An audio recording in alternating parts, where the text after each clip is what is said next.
नमस्कार सभी दोस्तों को। आज अपन बात करेंगे राष्ट्रपति के सभी 10 आर्टिकल। देखिए, पहला आर्टिकल राष्ट्रपति का पार्ट 2, आर्टिकल 61 राष्ट्रपति का महाभियोग इम्पैक्टमेंट।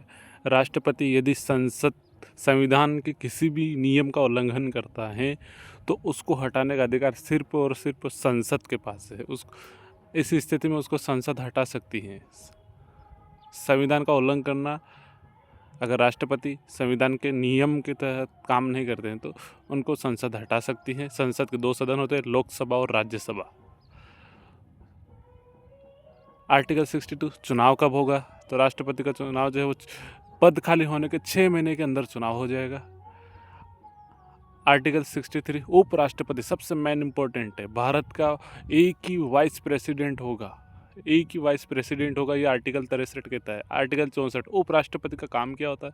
उपराष्ट्रपति का काम राज्यसभा का सभापति होता है। राज्यसभा का सभापति उपराष्ट्रपति होता है। नोट कर लीजिए इस चीज़ को आप, कि राज्यसभा का सभापति कौन है, उपराष्ट्रपति। राष्ट्रपति का काम कौन करेगा, तो बैकअप के तौर पर उपराष्ट्रपति काम करेगा। बैकअप के तौर पर एक अन्य विकल्प, अगर राष्ट्रपति के अलावा उसका काम कौन करेगा, तो वाइस प्रेसिडेंट करेगा। उपराष्ट्रपति का चुनाव जो होता है वो सीट खाली होने पर उपराष्ट्रपति का चुनाव होता है। जैसे कि अभी 6 अप्रैल 2026 को नए भारत के नए राष्ट्रपति बने CP राधाकृष्णन।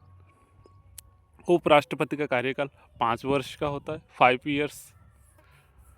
उपराष्ट्रपति चुनाव का समय फिक्स होता है। ऐसा नहीं कि वो किसी एक उपराष्ट्रपति ने यदि दे दिया तो फिर वो चुनाव नहीं होगा।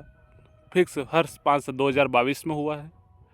2022 के बाद अब 2022 में होता है, उसके बाद अब 2027 में होगा। याद रख लेना कि उपराष्ट्रपति का चुनाव 2027 में होगा, अगस्त 2027 में होगा।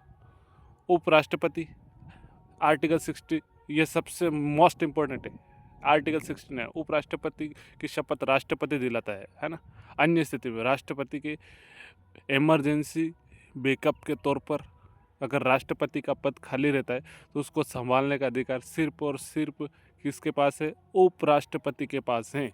याद रख लेना, आर्टिकल 70 ये कहता है। आर्टिकल 69 वो सबसे मोस्ट इम्पोर्टेंट है, उपराष्ट्रपति की शपथ, कि उपराष्ट्रपति शपथ लेता है। क्लास अच्छी लगे लाइक शेयर और सब्सक्राइब जरूर करें।